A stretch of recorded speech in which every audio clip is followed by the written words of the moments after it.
Nah sampai saat ini Pak, sampai saat ini bibit-bibit Khawarij itu banyak sekali.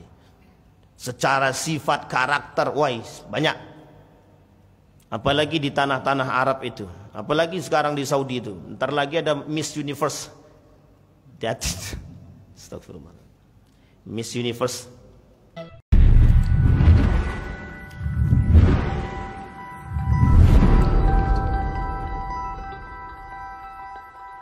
Assalamualaikum warahmatullahi wabarakatuh.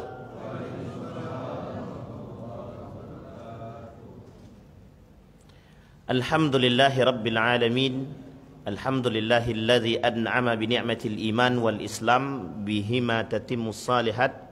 Ashhadu an la ilaha illallah wahdahu la syarikalah wa ashhadu anna Muhammadan abduhu wa rasuluh la nabiyya ba'd. Puji syukur kehadirat Allah atas limpahan rahmat dengan mengucapkan alhamdulillahi rabbil alamin. Bersalawat kepada Nabi dengan mengucapkan Allahumma salli ala Muhammad wa ala ali Muhammad fil alamina innaka hamidum majid. Ya ayyuhalladzina amanu taqullaha wa qulu qawlan sadida yuslih lakum a'malakum wa yaghfir lakum dhunubakum wa may yuti'illaha wa rasulahu faqad faza fawzan 'azima. Baik Bapak Ibu sekalian yang berbahagia, mudah-mudahan di subuh hari ini Allah limpahkan kita rahmat, Allah limpahkan kita karunia, Allah jadikan keluarga yang sakinah, mawaddah warahmah, Allah jadikan kita orang-orang yang istiqamah dalam kebaikan. Allah kemudian tempatkan orang tua kita yang telah mendahului kita di tempat terbaik. Kemudian Allah terima amal ibadahnya. Amin ya rabbal alamin.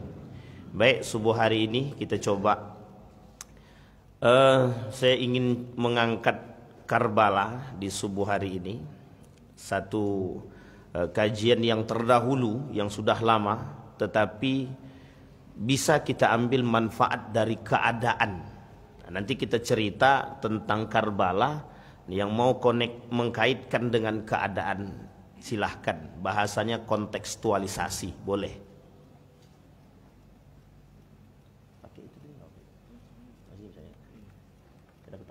Bismillah, jangan mudah konek.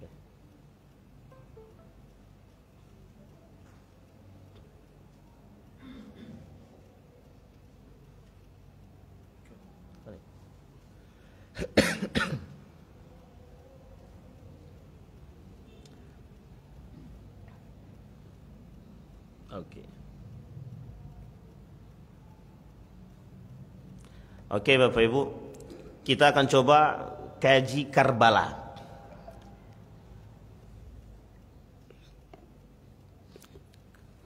Karbala ini mesti sudah sering Bapak Ibu dengar tentang Karbala ini. Dan saya kira cerita ini di dunia masyhur. Dan begitu juga kajian Karbala ini, itu ketika dikaji oleh Habib Rizik, itu sangat menyedihkan. Tergantunglah. Karena bagi mereka, bagi Ahlul Bait, mereka tak akan pernah melupakan kejadian ini. Itu sakitnya lumayan, bukan lumayan lagi, sakit banget Pak. Nah, Karbala ini itu bagian daripada pengkhianatan yang pernah terjadi. Perang saudara tapi disebabkan karena pengkhianatan. Permasalahannya adalah apakah pengkhianatan yang mereka lakukan karena faktor mereka sendiri atau karena faktor yang lain. Ada banyak hal. Pertama, pengkhianatan yang mereka lakukan ada yang karena cinta dunia. Yang kedua, ada yang karena adu domba. Jadi begini, bapak ibu baik, tetangga baik. Jadi ada orang yang tak suka nengok bapak ibu dan tetangga baik, datang orang lain yang akan mengadu. Nah, ini yang kemudian terjadi. Sama halnya dengan negara kita saat ini, sama halnya dengan agama kita saat ini, agama Islam. Agama ini kan baik, tapi orang tak pengen. Jadi ada rasa sakit hati ketika Raja Ferdinand kemudian dan Ratu Elizabeth itu melihat Islam itu mereka antinya bukan main. Saya pernah ceritakan itu. Mereka akan lihat telinga orang muslim itu, kalau bersih telinganya wajib dibunuh tuh. Itu mesti muslim kata dia. Kenapa kok cuman sampai lihat telinga saja? Saking bencinya dia terhadap Islam, oh itu dihabisin sama dia. Saking bencinya terhadap Islam. Kenapa? Karena mereka tahu. Mereka tuh belajar. Mereka tuh paham bahwa Islam kelak akan bangkit. Nah mereka tidak pengen tuh Islam bangkit. Karena kalau Islam bangkit mereka akan terjajah kembali menurut mereka. Padahal tidak juga. Karena Islam bukan agama penjajah. Islam bukan agama penjajah. Meskipun ada yang bilang Islam itu agama penjajah karena datang belakangan. Ya ada yang bilang begitu. Tapi pada hakikatnya tidak. Nah, sama halnya ketika Islam ingin berjaya, itu banyak yang tak suka. Begitu juga di negara kita. Islam sedang baik-baiknya, orang ada yang tak suka dengan Islam yang baik-baik itu. Nah, karena tak suka dengan Islam yang baik-baik itu muncullah provokasi. Muncullah hal-hal yang tidak diinginkan. Itu yang kemudian dimunculkan. Nah, tragedi Karbala itu sama. Sahabat Nabi. Sama-sama sahabat Nabi. Tapi sama-sama sahabat Nabi yang kemudian diadu. Dan yang ngadu itu juga muslim. Yang mengadu juga mengaku muslim. Itu yang dulu kita pernah sebut sebagai muslim tapi munafik. Jadi beratnya itu di situ. Makanya akhir zaman itu isinya manusianya munafik semua. Banyak munafiknya gitu. Kalau orang kafir tahu kita Yahudi itu tahu, kita Nasrani kita tahu. Dia karena karakternya kan sudah kelihatan. Ini orang Yahudi, ini orang Nasrani, ini Hindu, ini Buddha itu tahu kita. Tapi kalau munafik dia kita tak tahu karena memang dari kita. Sebagian manusia muslim itu setengahnya mungkin lebih daripada setengah itu munafik. Jadi kalau 2 juta muslim berarti kalau 2 juta saja muslim berarti munafiknya 1 juta Pak. Banyak kan? Bukan banyak lagi, itu tersebar bahkan lebih daripada itu. Baik. Maka tragedi Karbala ini adalah salah satu tragedi yang sangat menyedihkan. Tragedi Karbala itu di Iran itu tragedi suci. Tragedi suci. Jadi kalau ada kontestan-kontestan yang ikut lomba apapun itu, baik seni tilawah Al-Quran, itu mereka akan diajak ke tanah suci itu, ke Karbala, untuk melihat. Ini Bapak Ibu kalau tak mengamati dengan baik, itu mesti kita tertipu. Apa tertipunya? Kita kira orang-orang yang datang ke Karbala itu sedih dengan meninggalnya Al-Hasan atau Al-Husain?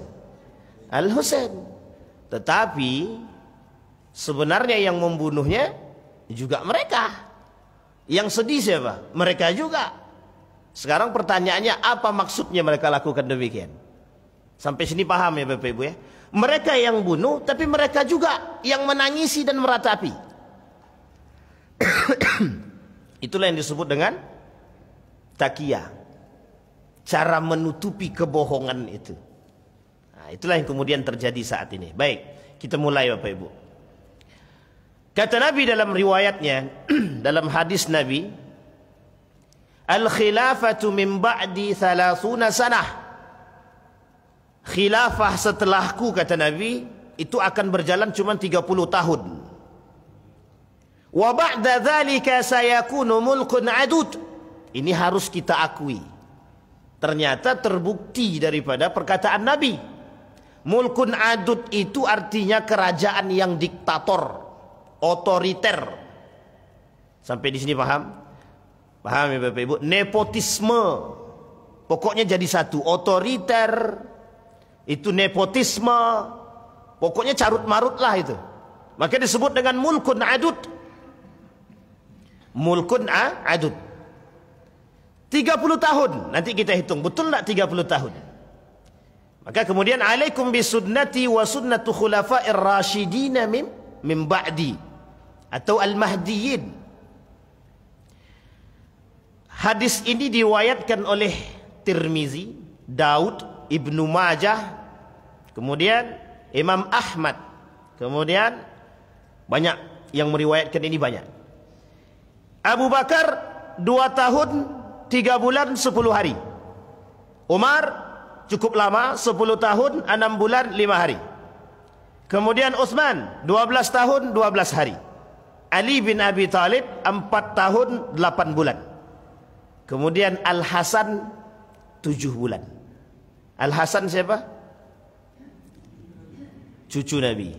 Cucu Nabi ada berapa Bapak Ibu? 2. Padahal cucu Nabi itu banyak.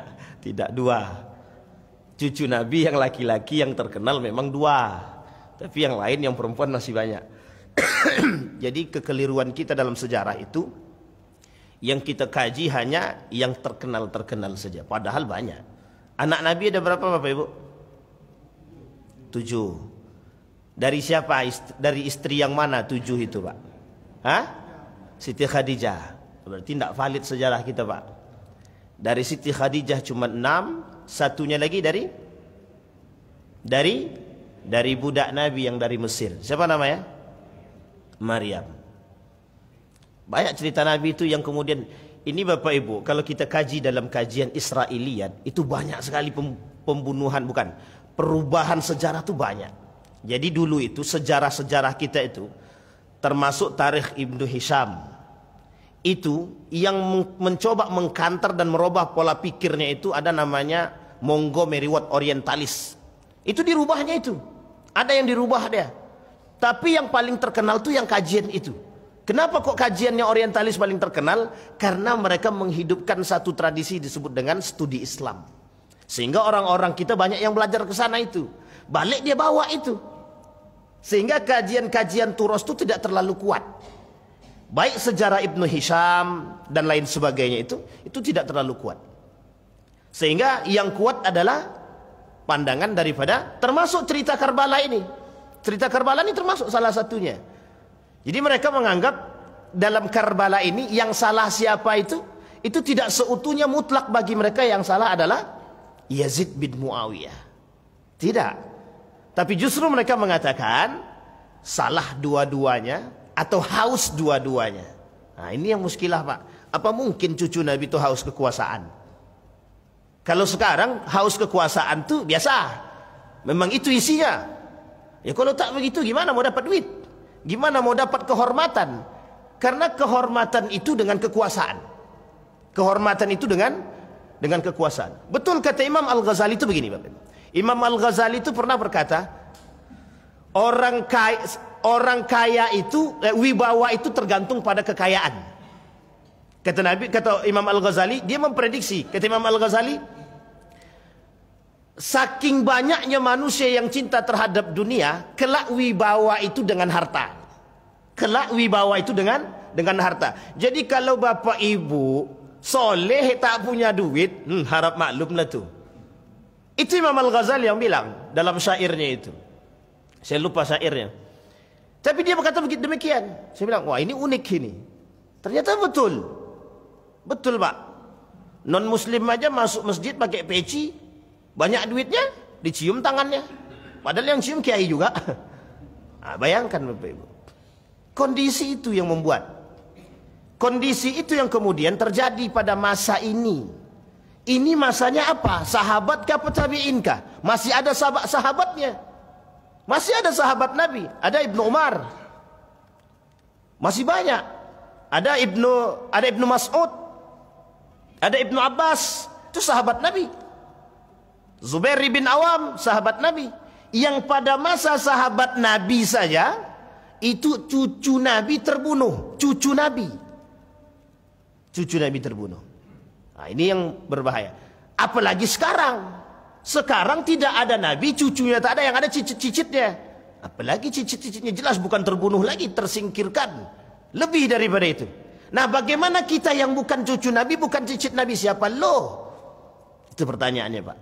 Jadi yang berkuasa dia akan menyingkirkan siapapun. Sehingga wajar ketika ada pernyataan dalam bahasa Nabi dalam hadis akhir zaman itu, kata Nabi, ya memang orang kalau sudah cinta dunia itu buta segalanya. Kalau sudah haus kekuasaan itu buta. Sehingga memang di dalam banyak riwayat itu yang disebutkan itu adalah pemimpin zalim, pemimpin zalim, pemimpin zalim. Itu banyak Pak hadis itu. Sinfani min ahli nari lam arahuma, kata Nabi salah satunya.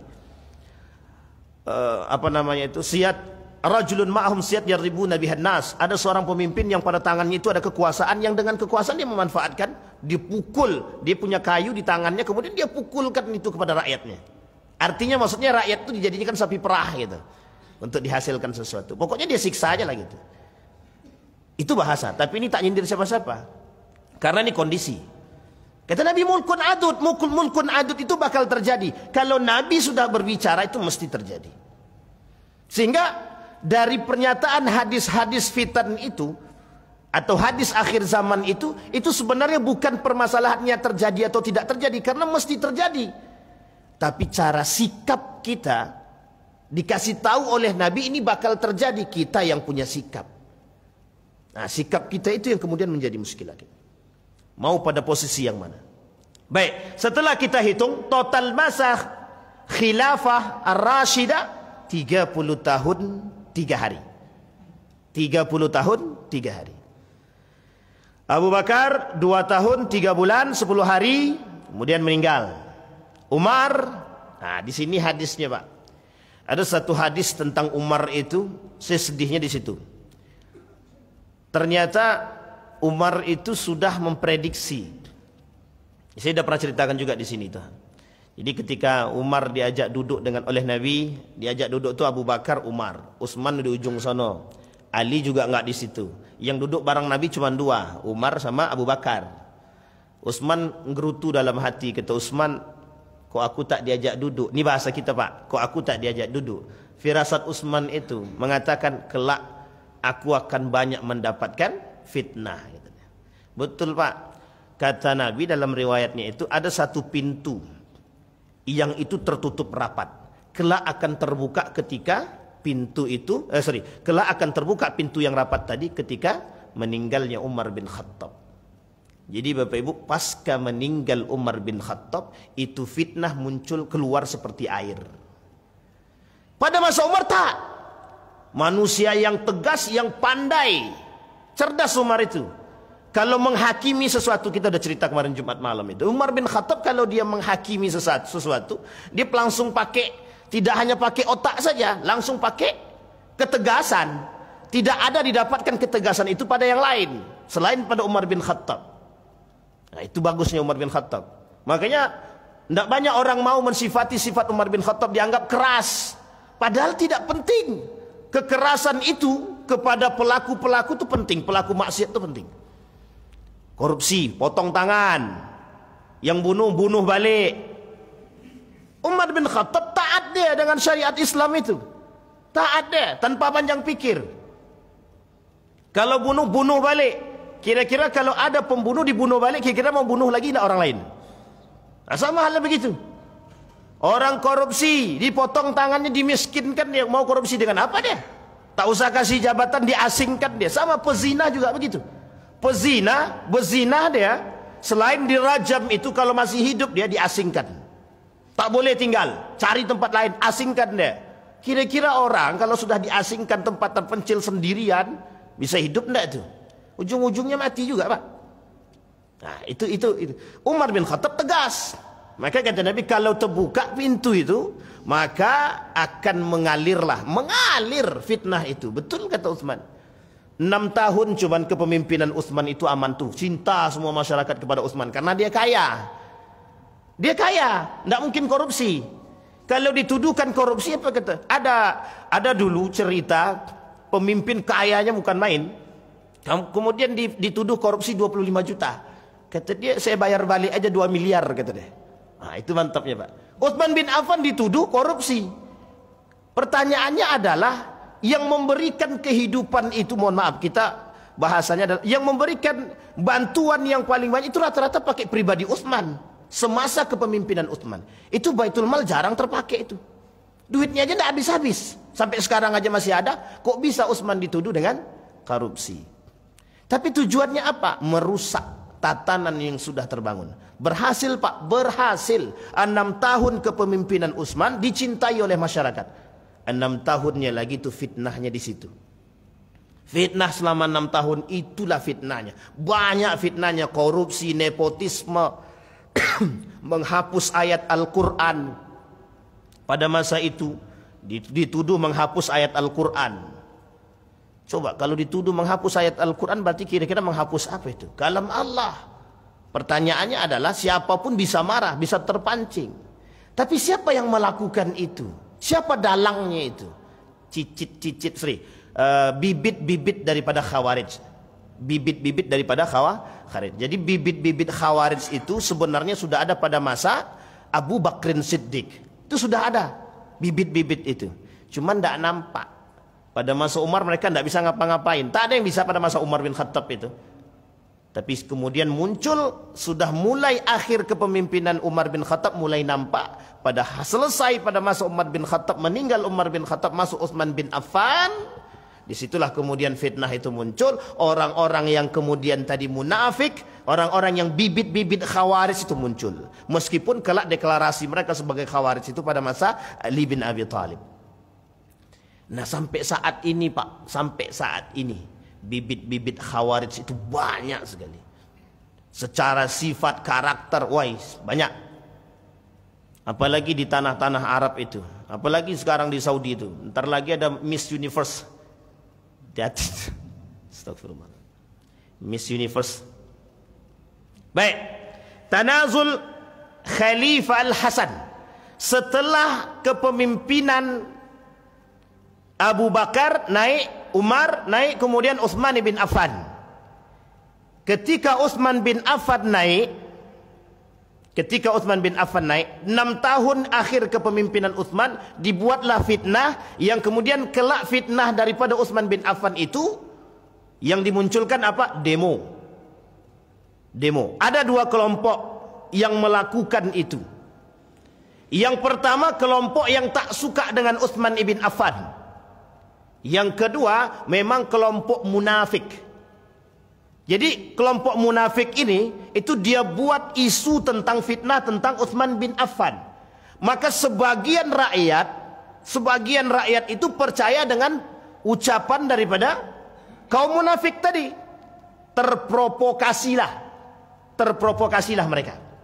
Sehingga ketika terprovokasi ini, disinilah kemudian manfaatnya, disinilah kemudian momennya. Di akhir kepemimpinan Utsman ibn Affan, mereka datang ke rumah Utsman bin Affan. Nak ngapain? Nak membunuh Utsman. Mereka pengen bunuh Utsman. Apa kata mereka? Kami tidak suka dengan Utsman. Utsman itu nepotisme. Digantinya gubernur, ada gubernur Mesir digantinya, kemudian digantikan oleh keluarga dia. Sebenarnya Utsman bukan mengganti keluarga. Memang keluarga dia, kebetulan keluarga dia. Tapi dianggap oleh Dewan Syura itu, oleh para sahabat yang lain itu mampu dan baik. Sampai di sini paham ya Bapak Ibu ya.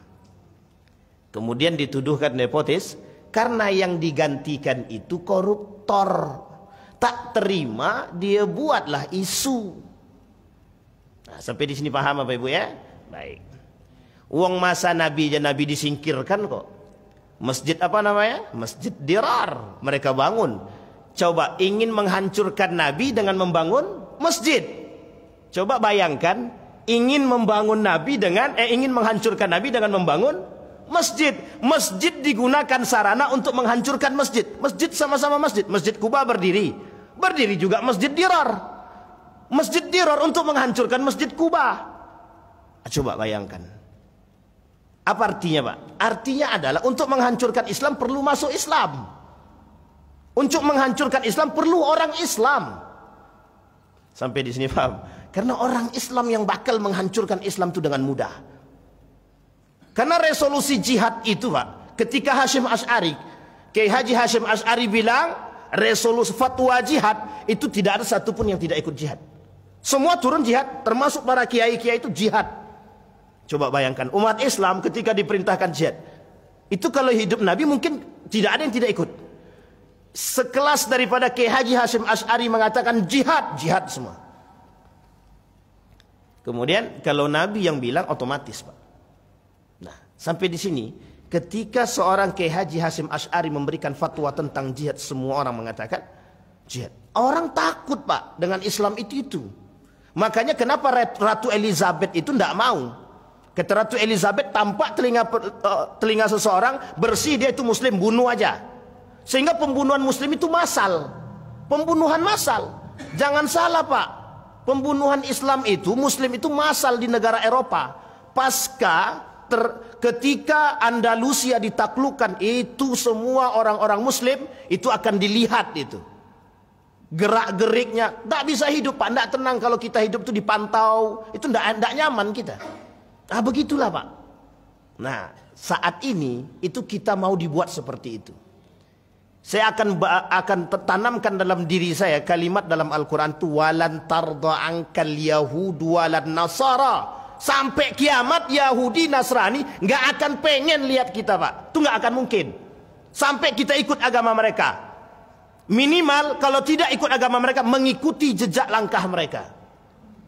Tapi dalam Al-Quran tidak disebutkan komunisme. Yang disebutkan Yahudi dan Nasrani. Kenapa? Karena dua itu yang paling berat sampai kiamat Pak. Makanya ada namanya misionaris. Misionaris itu berbahaya. Mereka bisa merubah akidah dengan sekardus mie gitu. Sekardus mie bisa goyang akidah, bisa. Tahun 2000 berapa? 2006, 2010. Goyang tuh akidah dengan sebungkus sebungkus mie. Sekardus mie bisa menggoyangkan akidah daripada tak makan.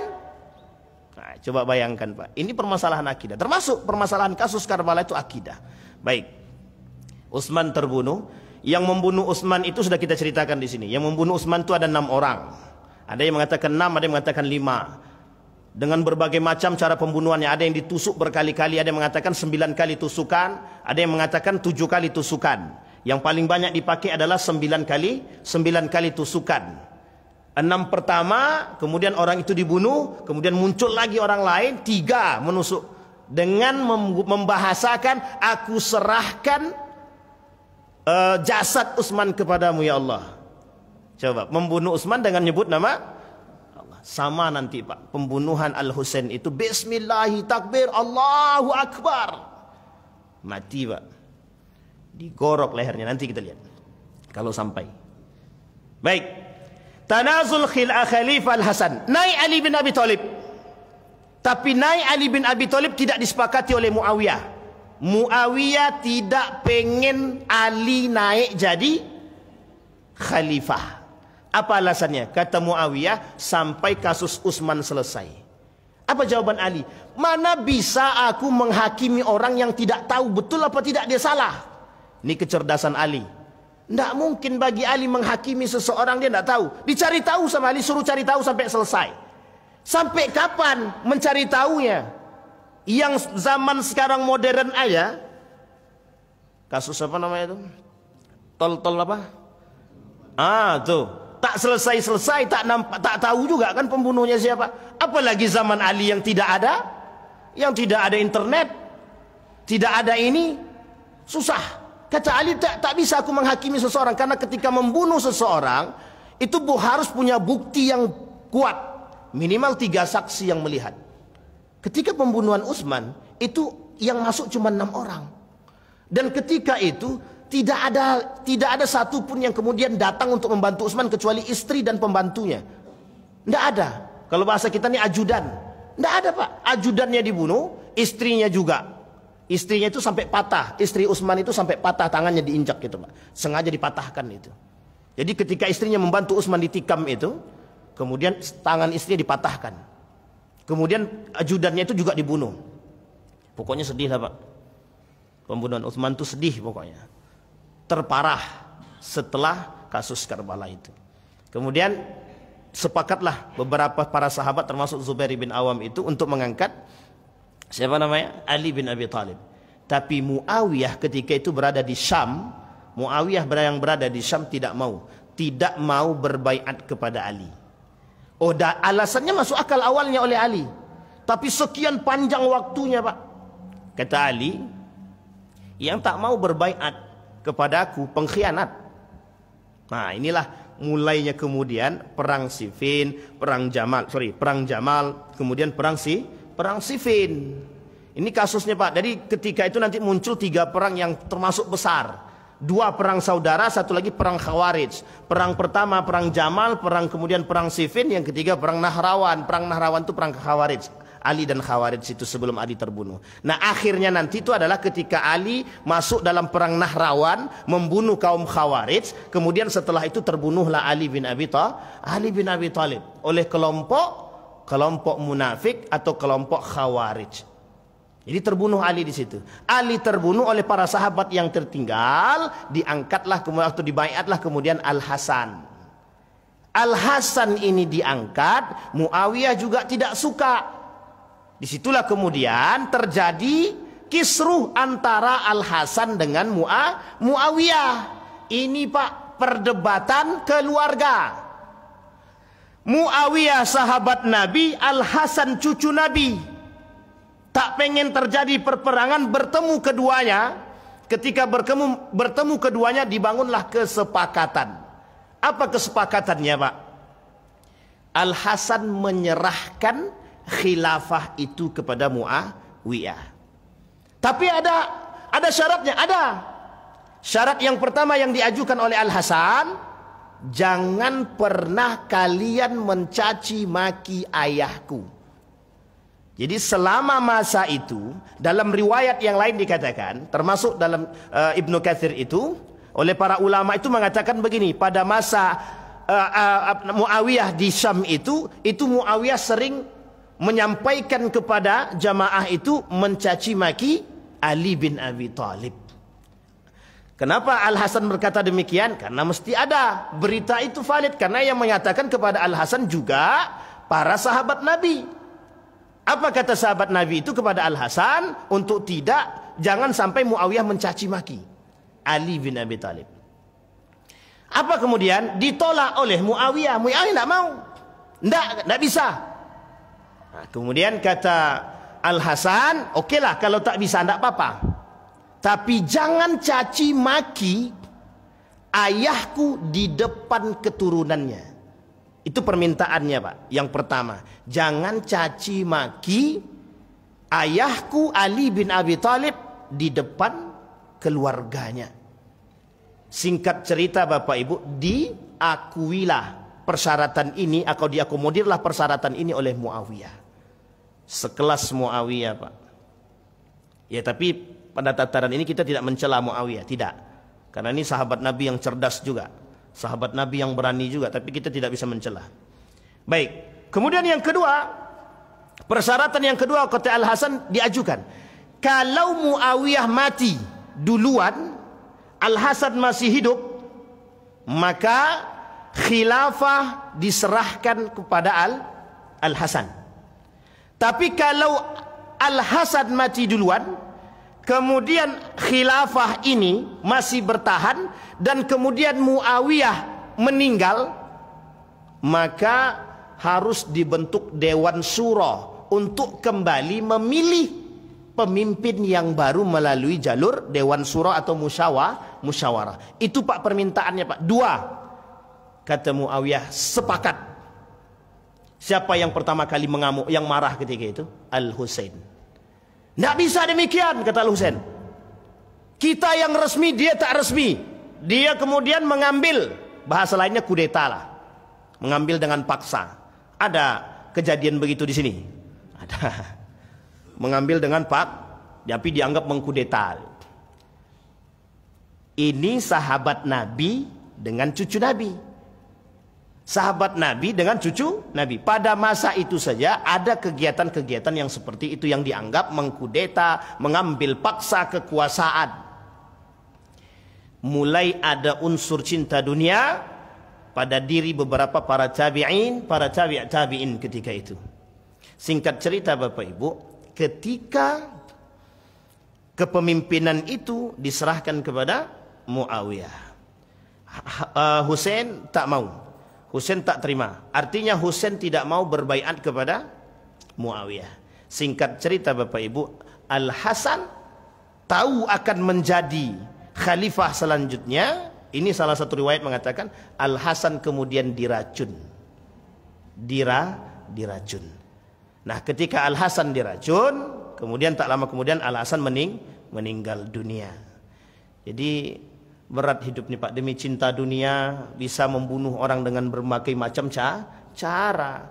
Diracunlah, dijebaklah, dilakukan kecuranganlah, diotak-atiklah dan lain sebagainya dan lain sebagainya.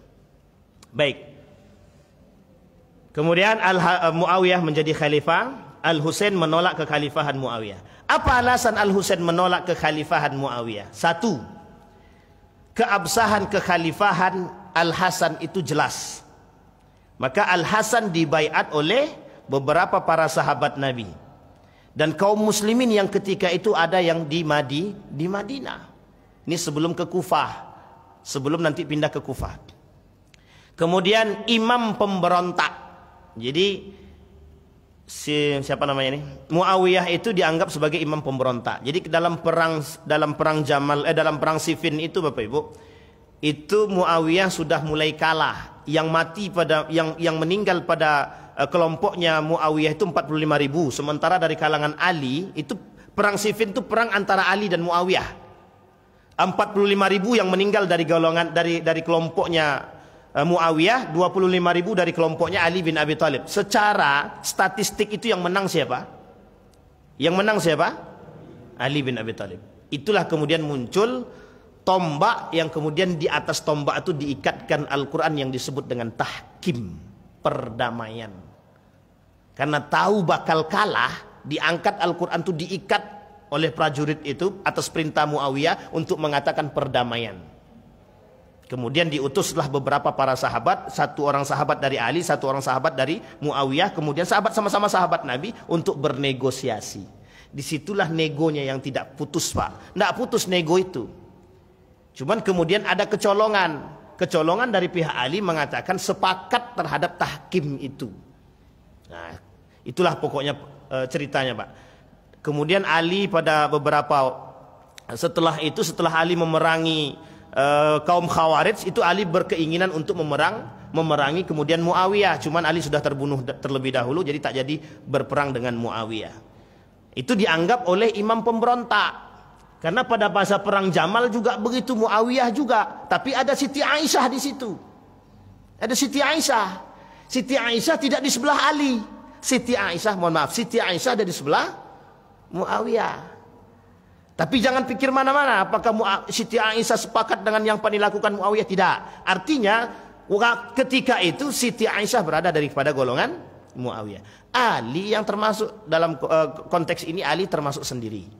Meskipun ada beberapa sahabat Nabi, tapi juga tidak ikut andil turun dalam perang Jamal dan Siffin itu. Baik. Yang ketiga, pembudidayaan cacimaki terhadap Ali bin Abi Thalib. Ketika di Syam, itulah yang dilakukan oleh ulama Syam, mengatakan tapi kita tidak tahu kebenarannya. Yang jelas kita juga tidak boleh mencaci maki Muawiyah. Baik. Ketidakpercayaan Al-Husain terhadap Muawiyah terbukti. Pembunuhan sahabat Nabi. 3 sahabat Nabi yang salah satu diantaranya dia menyaksikan Muawiyah. Pertanyaannya Bapak Ibu, sahabat Nabi bunuh sahabat Nabi. Sahabat Nabi membunuh sahabat Nabi. Tega enggak tuh Pak? Yang sudah ada jaminan masuk surga. Karena salah satu di antara mereka ini ada dapat jaminan surga. Namanya Bai'ur Ridwan. Orang-orang yang berbaiat di bawah tahtas syajarah. Disebut dengan Bai'ur Ridwan karena radhiyallahu anhum, kata Nabi. Jadi dulu di bawah pohon itu di atas gunung, yang sekarang Bapak Ibu lihat namanya di Mekah itu, di atas itu apa namanya itu ya? Jabal apa namanya itu? Yang di samping istana kerajaan di atas. Nah, saya lupa itu. Nah, Jabal Qubais. Yang sekarang jadi Jabal Qubais itu tempat Ali berteriak, "Oi, siapa yang kuat naik ke atas, yuk kita gulet." Yuk kita duet, kata Ali. Tidak ada yang berani, Pak. Nah, di situ kemudian ada namanya Bai'ur Ridwan, Pak. Orang-orang yang berbaiat di bawah pohon, berbaiat kepada Nabi, yang kemudian Nabi kata radhiyallahu anhum, Allah ridha terhadap mereka. Nah, itu yang dibunuh. Salah satu di antara mereka dibunuh oleh Muawiyah. Yang pertama yang dibunuh oleh Muawiyah, Hujur ibn Adi. Siapa namanya? Hujur ibn. Hujur dibunuh melalui sidang yang dipimpin oleh Muawiyah karena Hujur ibn Adi memberontak, tidak sepakat dengan Muawiyah. Tidak mau dia berbaiat kepada Muawiyah. Dibunuh, eksekusi. Eksekusinya bagaimana? Bapak Ibu tahu model eksekusinya sama seperti ketika Bapak Ibu pergi ke masjid Masjid Qisas. Nah, seperti itulah eksekusinya. Yang memberontak bunuh. Sama seperti zaman Soeharto, yang protes tembak mati. Nah, begitulah bahasanya. Yang kedua, ada namanya Abdurrahman bin Udais al-Ba'alawi. Siti Aisyah ketika itu, ketika terbunuh sahabat-sahabat Nabi tadi, itu Siti Aisyah ketika di Madinah, Muawiyah datang. Apa kata Siti Aisyah? Bahasa kita, ngapain kau ke sini? Sudah puas kau membunuh sahabat Nabi yang mereka dijamin masuk surga. Dalam riwayat yang lain, itu Muawiyah sebelum dia meninggal dia bertobat, Pak. Muawiyah menyesali perbuatannya terhadap pembunuhan para sahabat. Karena apa? Karena Muawiyah pernah tahu bagaimana rasanya menjadi seorang sahabat dan dia kenal dengan orang-orang yang dia bunuh. Baik, Muawiyah menyesal seumur hidup. Abdurrahman ibn Udais yang ikut berbaiat kepada Nabi Bai'ur Ridwan tahta syajarah, terlibat dalam perperangan bersama Utsman dan ditangkap oleh Muawiyah. Dulu dia juga pernah memberontak kepada Utsman ketika kasus Utsman yang kemudian dituduh sebagai seorang koruptor. Kemudian wafatnya Al-Hasan menjadi gejolak dan pembahasan para ulama. 3 sahabat Nabi yang tidak mau berbaiat dengan Yazid bin Abdullah bin Umar. Dengan Yazid itu salah satunya adalah Abdullah bin Umar. Nanti begini Bapak Ibu, ketika Muawiyah ingin mau meninggal itu Muawiyah tidak menjalankan apa yang dikatakan oleh apa yang dijadikan kesepakatan bersama antara Al-Hasan dengan Muawiyah. Jadi ketika kan Al-Hasan sudah meninggal nih, tersisa lagi Muawiyah dan Muawiyah meninggal. Harusnya ketika Muawiyah meninggal diserahkan kepada Dewan Syura atau dimusyawarahkan, tapi Muawiyah kemudian menunjuk anaknya untuk menjadi pemimpin. Siapa nama anaknya? Yazid bin Muawiyah. Yazid bin Muawiyah itu cucu daripada siapa, Pak? Abu Sufyan. Bapak Ibu tahu kan Abu Sufyan siapa? Jadi tak perlu kita bahas Abu Sufyan itu. Tapi bukan Abu Jahal. Kemudian pengangkatan putra mahkota. Ini tadi yang sudah sampaikan. Sebagian ulama mengatakan begini, Yazid bin Muawiyah itu pemuda ahli maksiat, ditetapkan sebagai seorang khalifah setelah Muawiyah. Artinya dia melawan kesepakatan yang dibangun. Kemudian apa wasiatnya? Yang paling berbahaya itu wasiatnya, Pak. Apa wasiatnya Muawiyah kepada Yazid bin Muawiyah? Wasiat yang pertama, cara menangani 3 sahabat Nabi. Jadi Bapak Ibu termasuk salah satunya Al-Husain. Kata siapa namanya itu? Kata ayahnya itu Muawiyah kepada Yazid, ada namanya Abdullah ibn Umar. Abdullah ibn Umar itu tidak akan mau berbaiat kepadamu wahai Yazid. Pokoknya kalau mereka tak mau berbaiat, kalau mereka tidak memberontak, ya sudah, tidak usah diapa-apakan. Tapi kalau mereka memberontak, bunuh. Itu wasiat, Pak. Wasiatnya Muawiyah kepada Yazid bin Muawiyah. Tapi kata Muawiyah, engkau tenang, Abdullah bin Umar sudah jadi ahli ibadah, dia tak akan memberontak. Artinya ada orang yang jalan, ya udah pokoknya ikuti aja lah, harus yang penting saya ibadah, tapi tetap tidak mau berbaiat, Pak. Jadi Abdullah bin Umar tidak mau berbaiat kepada Yazid bin Muawiyah. Itu yang pertama. Yang kedua ada nama Al-Husain. Sedangkan zaman aku saja, kata Muawiyah, dia tidak mau berbaiat, apalagi zaman kamu, kata dia. Tidak mau, Al-Husain tidak mau. Tapi selama kepemimpinan Muawiyah, Al-Husain tidak pernah angkat pedang. Selama kepemimpinan Muawiyah, Al-Husain tidak pernah angkat pedang untuk memberontak, tidak ada. Karena Al-Husain pernah disampaikan oleh abangnya Al-Hasan untuk tidak memberontak. Untuk menjaga, Pak. Baik, yang ketiga ada namanya Abdullah bin Zubair, anak daripada Zubair bin Awam, yang kelak membangun satu kerajaan di Mekah untuk membasmi kelompok Yazid bin Muawiyah ketika dia nanti pindah ke Mekah. Ini kondisi di Madinah. Yazid bin Muawiyah di Syam, kemudian Al-Husain di Madinah. Sahabat Nabi, beberapa sahabat Nabi di Madinah. Nanti beberapa sahabat Nabi yang terancam ini mereka pindah, hijrah dari Madinah ke Mekah. Termasuk salah satunya Al-Husain.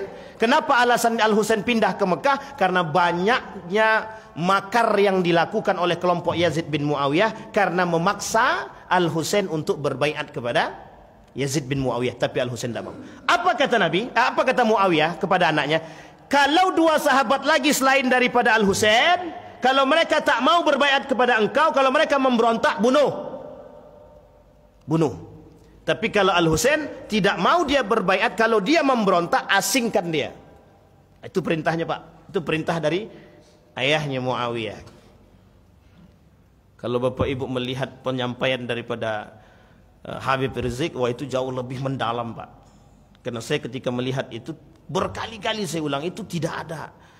Bawaannya pengen, ya itulah bedanya, Pak. Bawaannya pengen jihad aja, tapi nggak ada lagi yang mau dijihadkan gitu. Sekarang ini jihad hawa nafsu saja, Pak. Alasan Muawiyah mengangkat Yazid, menilai Yazid layak jadi khalifah, kemudian menyatukan umat Islam. Yazid adalah putranya. Alasan terakhir itu yang paling penting, Pak. Sekarang kita lihat kondisinya. Sama apa tak sama? Ibu-ibu jangan semangat betul. Sama apa tak sama? Jadi apapun akan dicari cara untuk agar keturunan itu bisa menjadi pemimpin. Dan itu sudah dicontohkan oleh Muawiyah. Tidak para sahabat Nabi, mayoritas sahabat Nabi yang hidup pada masa itu menolak Yazid Muawiyah menjadi khalifah, kecuali yang terpaksa berbaiat. Karena rata-rata sahabat Nabi yang berbaiat itu terpaksa. Tapi sebagian lagi kaum tabi'in banyak yang tidak mau ketika berada di kalangan Al-Husain, itu mereka tak mau berbaiat kepada Yazid. Tapi kemudian yang di Syam rata-rata semuanya berbaiat. Karena apa? Karena ada bapaknya Muawiyah. Memandang Muawiyah. Itu bukan karena pribadi Yazid. Bukan. Jadi karena sistemnya itu tadi. Ini bahasanya mulai nampak nepotisme. Mulai nampak Ini awal nepotisme itu di sini. Awal nepotisme itu di sini, Pak. Makanya kenapa Umar bin Khattab itu ketika anaknya itu ingin dijadikan pemimpin, enggak, kata dia. Aku tak mau anakku nanti mengikut jejakku nih. Berat, kata dia. Enggak mau. Pokoknya jangan pernah ikut campur. Anaknya enggak boleh. Ketika anaknya ternak apa namanya itu? Ternak kambing itu apa itu? Biri-biri. Gemuk badannya, kata Umar punya siapa? Kata dia. Punya Ibnu Umar. Jadi anaknya dia. Kata Umar, ambil itu sembelih, jual, kemudian ambil duitnya itu bagikan pada fakir miskin. Tapi kan ini aku hasil pencarian sendiri. Ya, tapi kan karena orang-orang segan dengan kamu karena engkau anakku, kata dia. Nah, itu sifatnya Umar, Pak. Jadi jangankan merasakan hidup enak, itu kambing yang dibesarkan sendiri aja harus kasih ke orang lain gitu. Tapi kata anaknya, laksanakan. Anaknya Ibnu Umar itulah. Jadi Bapak Ibu sekalian yang berbahagia, kondisi zaman dahulu tidak jauh berbeda dengan sekarang. Hanya saja perbedaannya zaman dahulu itu tidak ada media. Tidak ada media. Tetapi kecintaan manusia mulai nampak terhadap cinta dunia itu mulai nampak. Sehingga kemudian sampai saat ini Bapak Ibu, yang namanya ketika orang duduk di kekuasaan, duduk di atas itu memang empuk kursinya. Karena pelayannya banyak, apa yang diinginkan dapat, tergiur. Mereka melupakan tanggung jawab mereka kepada Allah. Pertanyaannya adalah, apa yang membuat mereka bisa demikian? Yang membuat mereka bisa demikian adalah, itulah yang kemudian menjadi bagian daripada kelicikan syaitan. Kelicikan setan. Ratu Elizabeth takut ketika Islam bangkit lagi. Padahal Islam tak pernah, Umar bin Khattab tak pernah menghancurkan gereja. Tidak pernah dia menghancurkan gereja. Tidak mau dia menghancurkan gereja. Artinya adalah ketika orang-orang, mohon maaf, non-muslim itu, ketika mereka tidak sepakat, ketika mereka mengatakan Islam itu ekstremis, Islam itu agama teroris, Bapak Ibu harus paham, Amerika Serikat itu adalah negara yang pertama mengatakan kepada Indonesia ini yang disebut dengan para kiai itu teroris. Jadi kalimat teroris itu disematkan oleh Amerika pertama kali kepada, mohon maaf, Soeharto. Jadi kalimat terorisme itu pertama sekali mereka sematkan kepada negara Republik Indonesia ini itu pada masa kepemimpinan Soeharto. Untuk mengatakan kepada para kiai-kiai itu teroris. Dan itu bukan tanpa sebab, Pak. Oh, kalau kita kaji sebab itu sedih, Pak. Makanya ketika itu masa Soeharto bunuh tuh, cari kiai-kiai itu tembak mati, yang tak mau bunuh. Santri-santri bunuh, dianggap teroris. Karena sudah kerjasama ketika itu. Soeharto sudah kerjasama dengan Amerika. Baik, cinta ayah kepada anaknya. Al-Husain menolak kekhalifahan Yazid. Kemudian apa alasan? Ini terakhir. Apa alasan Al-Husain menolak Yazid? Khilafah bukan warisan yang harus diwariskan kepada anak. Ali tak pernah mewasiatkan kepemimpinannya kepada Al-Hasan, tak pernah. Karena orang yang minta. Ali tak pernah mengatakan habis ini engkau naik. Tidak pernah. Ali tak pernah. Hanya saja ketika Ali terbunuh, perkataan para ulama dan para sahabat itu mengatakan begini, ini sudah ada kekosongan. Kalau tidak ada yang mengambil, kalau tidak ada yang menjadi pemimpin, maka akan semakin kacau. Itulah kemudian alasan Al-Hasan diangkat. Kemudian Yazid tidak berhak. Kenapa tak berhak? Karena ada kesepakatan dikembalikan kepada musyawarah. Bukan hanya itu alasannya. Ulama sahabat Nabi yang hidup ketika itu masih banyak. Termasuk Abdullah bin Zubair, termasuk Ibnu Umar, ada Ibnu Mas'ud, ada kemudian Ibnu Abbas dan lain sebagainya. Baik, kefasikan. Ini yang terakhir ini didapat datanya dari para ulama-ulama Syam. Kata ulama-ulama Syam itu menyampaikan kefasikan dan kezaliman Yazid. Satu, mulai daripada perilaku, mohon maaf. Ini sepakat para ulama bahwa Yazid itu fasik. Tapi ulama tidak sepakat bahwa Yazid itu kafir. Nanti di akhir ini masih panjang sebenarnya, Pak. Insyaallah kalau ada lain waktu kita sambung. Mulai dari perilaku hingga upaya makar terhadap Ahlul Bait Al-Husain dan sahabat Nabi. Jadi terkenal maksiat, terkenal peminum khamar, terkenal pezina. Itu Yazid. Ulama Syam mengatakan itu terkenal. Maka ulama Syam sendiri tidak mau berbaiat kepada Yazid, tapi dipaksa berbaiat. Kalau tak mau berbaiat, bunuh. Wong sahabat Nabi saja yang tidak mau berbaiat dibunuh, apalagi yang bukan sahabat Nabi. Jadi nanti ini rentetannya panjang, Pak. Termasuk nanti Mekah Madinah yang dihancurkan. Mekah Madinah itu diporak-porandakan oleh kelompok Yazid bin Muawiyah. Alasannya adalah pemberontakan. Padahal memang orang-orang sudah mulai tidak suka. Tak lama, Pak, kepemimpinan dia tak lama. Kepemimpinan Yazid itu tak lama. Karena apa? Karena orang bosan, muak dengan perilaku dan tingkah laku. Artinya adalah ketika porak-poranda, ketika sistem kepemimpinan itu sudah mulai tidak sesuai dengan hati nurani. Mohon maaf ya Bapak Ibu ya. Ini bukan mengatakan ada apa-apa, tidak. Tapi ketika satu sistem kepemimpinan, sistem pemerintahan itu sudah tidak disukai atau tidak sejalan dengan hati nurani rakyat, itu rakyat akan memberontak. Ada masanya, Pak. Nah, ini tidak ada kaitannya, jangan dikait-kaitkan. Tapi kondisi itu yang ini sama dengan pada masa itu. Baik. Sampai di sini ada pertanyaan? Tidak ada. Kalau tidak ada kita tutup, Pak. Berat, Prof. InsyaAllah. Saya kira itu dulu Bapak Ibu. InsyaAllah nanti kita sambung. Kalau ada pertemuan lagi kita selesaikan sampai terakhir. Sampai bagaimana nasib orang-orang itu yang kemudian membunuh Al-Husain. Nanti banyak pembunuh Al-Husain itu bagaimana nasibnya kita sambung di bahasa lainnya episode selanjutnya.